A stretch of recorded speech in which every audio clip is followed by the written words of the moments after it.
So the UFC is back this weekend and they're in Newark, New Jersey for UFC 360. Hell yeah. I'm going to make that joke every single time. Uh, Chaos Williams will be opening up the card against Andreas Gustafsson. Now, I don't know if this fight actually is like the first fight of the night or if this is just incorrect placement. But this is a hell of a fight. This is a very good fight between two very unorthodox fighters. Let's just say that. Neither of these guys are very traditional with their skill set. Uh, Chaos Williams is just a wild man. He just swings wildly. Not very technical at all. Well, I'd say Gustafsson, he's just a violent man in the clinch. Obviously, Chaos Williams is very strong, very powerful, but Gustafsson seems like he has a pretty good chin. He fights at a very high pace. He just goes in there to scrap. Like that's just all it is. He's going in there to inflict pain. Now he's been scheduled to have his debut so many times, so I pray this fight actually goes ahead for his sake, because I think he just wants to beat the shit out of somebody and crack some skulls. But I'm actually going to go with Andreas Gustafsson here. I think he'll actually get this one done. I just can't trust in Chaos Williams. He just doesn't seem like he improves. Yes, he's powerful. Yes, he can catch anybody, but I just, he's just not that great, to be honest with you guys.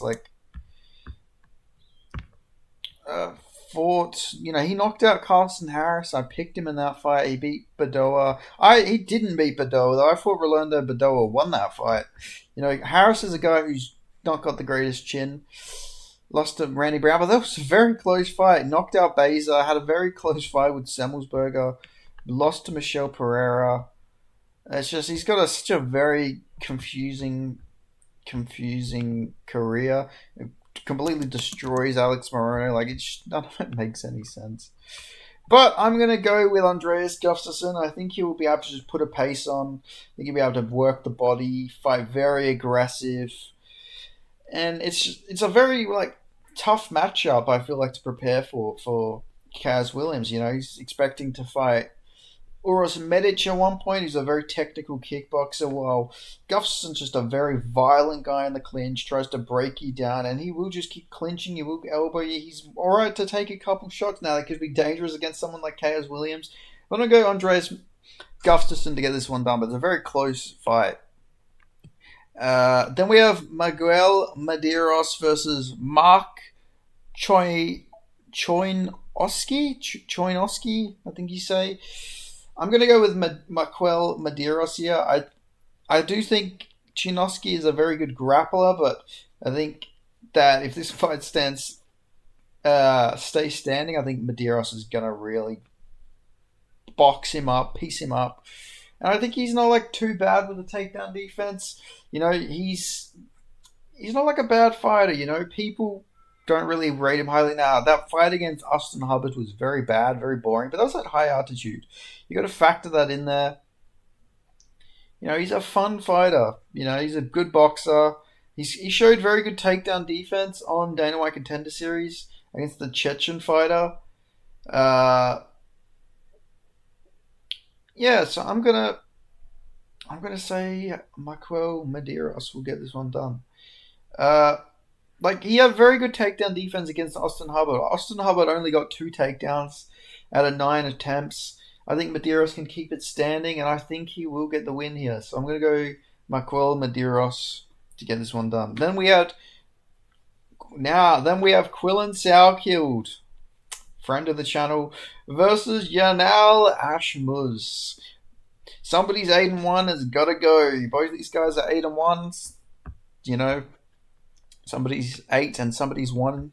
Somebody's 8-1 has got to go. Now, this is a very interesting matchup. Obviously, we have seen Yanal Ashmus versus a tall, rangy guy in the lightweight division. But the difference between Quillan Sauerkild and I think Sam Patterson is... Well, firstly, I feel like Sam Patterson's just, not got particularly great defense anyway, and I don't think he's got a great chin at lightweight. Yes, he's doing very good stuff at welterweight, but this guy should never have been cutting to lightweight in the first place. He's too tall, too big. Quillan Sauerkild's 6 foot. Yeah, he's tall, but he's he's not dying at the weight class, but he's also very strong. He's not like just going in there like super skinny. Like he's a I'd say an athletic guy. He's very quick. He's got a lot of speed. Uh, he's got good kicks. He's got very good grappling. He's got good boxing. He's got very good power. He's got good cardio. Uh, yeah, he's a very good, well-rounded fighter. He improves so much every fight as well. Now, Yanal Ashmore's powerful guy. Arguably lost to Trevor Peak. Like, yeah, he did get the decision, but like you can argue Trevor Peak won that on damage. He got takedowns, but he did nothing with his takedowns. While Trevor Peak was landing big shot after big shot. Because then Chris Duncan beat him. Obviously, there's an asterisk there. He hurt his shoulder, hurt his arm very early into that fight, but he was still getting tuned up before that as well. Like before he hurt his arm, he was still losing handedly. Uh, Ashmos is powerful. He's a physical guy. He's not actually Jewish. I know he's from Israel, but he's actually Circassian. So he's got a bit of Circassian wrestling. But he's just not very technical with the wrestling. He's very strong. Seems like a strong guy. But I think Salkild is going to be able to keep it standing. I think he's going to box him up quite a lot on the feet. And then I think he's actually going to be able to finish Yanal Ashmore's second round, maybe like standing TKO. I think he's just going to put a lot of pressure on him, land some big shots, maybe drop him, ground and pound him, and get him out of there. Yes, and I mean, his chin seemed good against Chris Duncan, but Chris Duncan's not a particularly powerful guy in that fight, and he was landing a lot of big shots. He was, hurting him, but he didn't get chin. But that's because he was in survival mode. He wasn't in like, oh, I'm going to get countered here because I'm going to go for a big shot. I'm going to risk this. Like, no, he was just his shoulder was hurt, so of course he's going to be on defense the whole time. That's why I think Duncan didn't finish him.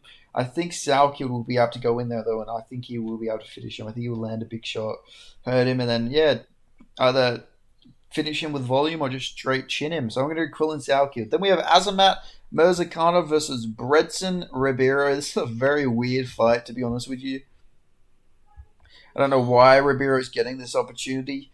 Azamat Murzakanov, I guess, has been out for a while. Like, when did this guy fight last? Was it against Manyfield?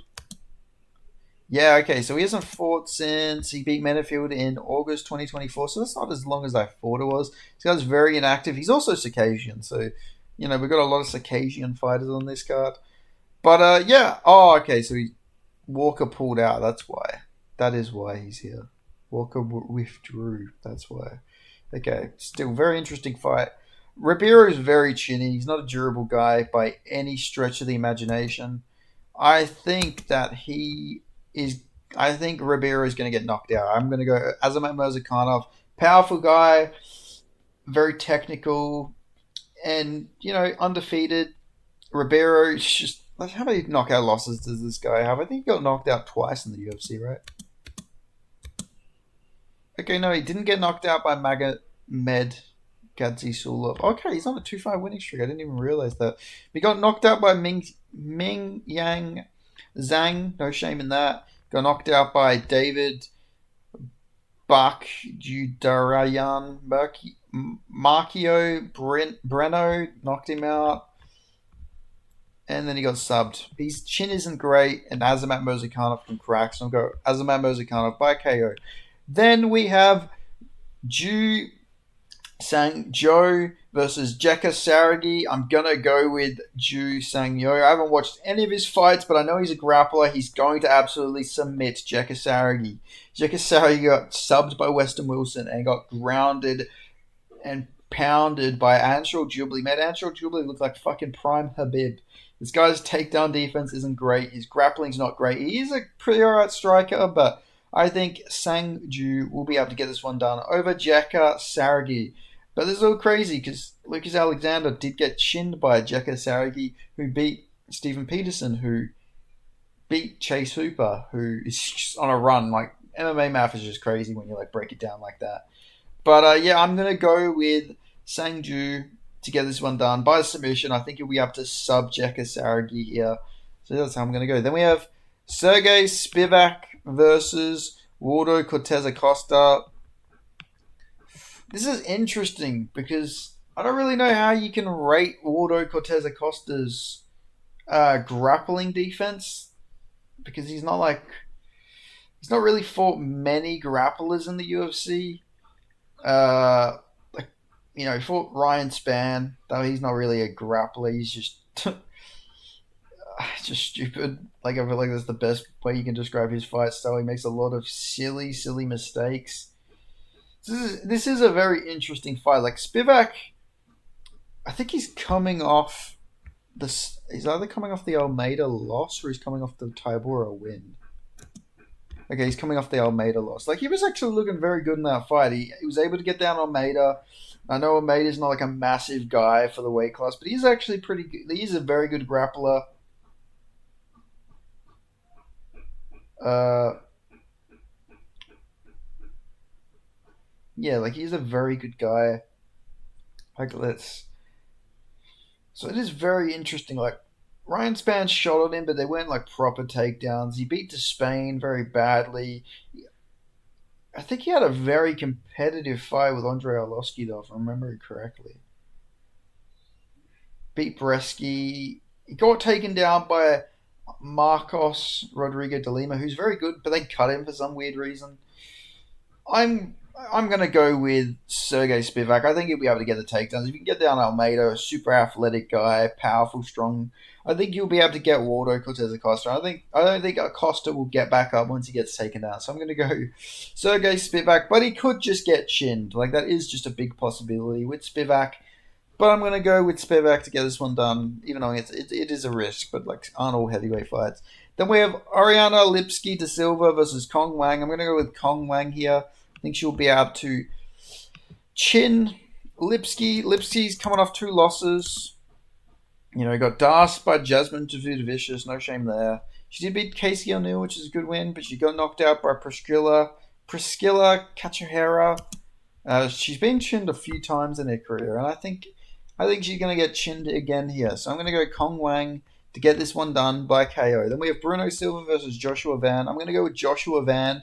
Bruno Silva's powerful. He's built like a tractor. I feel like it's the best way. He's a bit shorter. Got a longer reach though. But Joshua Van's just got such good hands. And even though he did end up beating Cody Durden, he was getting pieced up in that fight. You know, he was getting pieced up quite a bit. Got pieced up by Manel Cape. You know, obviously Cape is very good. But I think Joshua Van is going to be able to put on a bit of a boxing masterclass. If Silva shoots or anything like that, he's going to get stuffed. He's going to get beat up in the clinch to the body shots. He's going to gas. And I'm going to go Joshua Van. His hands are deadly. So yeah, I'm going to go Joshua Van to get this one done. Then we have Mario Batista versus Patchy Mix. This is a tough one because Mario Batista is like on a good run, but so is Patchy Mix, and I feel like Patchy Mix has a chance to just KO Mario Batista in this fight. He could catch him with a knee. He's pretty powerful. I'm gonna go Patchy Mix. I think he will get this one done. It is close. You know, Mario Batista isn't like a bad fighter. He is boring sometimes. You know, that Aldo fight was very boring. I thought Aldo won that fight, to be honest with you. But you know, he didn't get chinned by that fight or anything like that. But he has been chinned before. You know, Trevin Jones, I think it was able to chin him badly, knock him out, like put him out cold. Patchy Mix, I think he's only lost to the Conquistador, Juan Arleta. I think that's how you say his name. So you know, he's fought a lot of good guys. You know, obviously the level of difference in competition is going to be there, but I think Patchy Mix will be able to find his way to get this one done over Mario Batista. So I'm going to go Patchy Mix to beat him. Then we have Vicente Luque versus Kevin Holland. Now I'm very interested to see the odds for this fight. I'm going to go with Kevin Holland. I think Luque is going to wrestle this fight, but I'm just worried about any time he takes a shot. You know, I picked him to beat Femba Grimbo. That was a very great matchup for him, but this is not that great matchup. Kevin Holland's long. He's powerful. His takedown defense isn't that bad, especially at welterweight. He's very competent. He's a very good fighter at welterweight. I think he's going to be able to catch Luque. I think he's going to beat him. I just hope it's not a bad KO because I do not want Luque to die out there. You know, like I love Vicente Luque. He seems like a very good guy. He's a fun fighter. But I just worry anytime he takes punches at this point in his career. But I'm going to go Kevin Holland to get this one done. But Luque is going to come out with a wrestle-heavy approach, I feel like. But if they just scrap on the feet, that would be fun. But I don't think Luque will be able to chin Holland. But I do think Holland will be able to chin Luque. So I'm just going to go Kevin Holland based on that. Then we have Kelvin Gastelum versus Joe Pyfer. I said it before when this fight was booked, and I'm going to say it again. I think Joe Pyfer will win this fight by submission. I just think this is a bad matchup because, I mean, Joe Pyfer is massive. He's so big. And, I mean, we've seen Kelvin Gastelum get ragdolled by Sean Brady, who's Joe Pyfer's trading partner, but just like a smaller version. Obviously, could probably a better grappler. But Joe Pyfer's like, grappling is very good. It's got to be GM free in like a jiu-jitsu comp. Like he's had a lot of good jiu-jitsu matches. He's got legitimate skills, and I think he will be able to take down Kelvin Gastelum and get like an arm lock or something like that. I just see the submission coming in this fight. Kelvin Gastelum can definitely win. A lot of leg kicks. That's heavy game plan he's got to get here, but I am going to go Joe Pyfer. Then we have Juliana Pena versus Kayla Harrison. I'm very confident in Kayla Harrison to get this one done. I don't think Juliana Pena beat Raquel Pennington. I thought it was very clear to Pennington. One, Pennington dropped her in that fight. She was boxing her up in that fight. I think Kayla Harrison is going to have a much easier time with Juliana Pena than she did with Ketlin Vieira. I just think she's going to be able to judo toss her around, pick her up. She's going to have a big physicality advantage. She's going to be much stronger. I just don't see this being a very good night. For the Vixen, the Venezuelan Vixen, Juliana Pena, I'm going to go Kayla Harrison by grounded pound TKO. I just think she's going to put a bad beating on her. Pena's tough, but I think she's going to get put in the crucifix position. She's going to eat elbow after elbow. I don't think she's going to be strong or physical or athletic enough to get out. And I think she's going to get finished with the grounded pound. So that's how I'm going with that one. Then we have Merab Dvalishvili versus Sean O'Malley. I'm going with Merab Dvalishvili to get this one done. But I will say that I think Sean O'Malley is going to do much better in this fight than he did in the first fight. He's going to be kicking the body early against Merab, but I think that's just going to get Merab to catch one of his kicks, get him down. I don't think Merab is really going to go out there and strike with him on the feet. He's definitely going to like shoot takedowns. He's going to tire O'Malley out. Maybe when he tires him out, he'll strike with him, but I think Merab's got this fight. I think he's going to win, but there is like, I don't know, a part of me that thinks Sean O'Malley can definitely catch him, put him out or anything like that, but I still think Merab's going to get this one done, but it will be closer. It definitely will be closer. The last fight, I know a lot of people were like, it was actually very close, based on damage and stuff like that. I get that, but I really do think they'll have like some moments where like Merab's going to get badly hurt. He might get dropped or something like that, but I think O'Malley will get taken down. Probably Merab might have better control time this time. Like I feel like he might land a lot more damaging shots on the ground. But I think there's going to be like not the same domination. I feel like with Merab, first time you fight him, it's going to be very hard to like deal with that style. But I feel like in a rematch, you sort of know what to expect. And I feel like it will be a bit easier to deal with that style, but still not enough to win. So I'm going to go Merab Dvalishvili by 48-47 decision. But I do think Sean O'Malley will probably get a knockdown, which is, I know, a very weird take, but I do see that happening. But I still think Merab will win. But that's just my thoughts on this card. These are my predictions. Let me know who you guys have, and I'll see you guys next time. Make sure you like, subscribe, put on notifications, share my videos. Show your mum, show your grandma, show your dad, show your stepdad, show your stepdad's stepdad, show your stepdad's stepdad's brother's dog. I don't care. Just show everyone,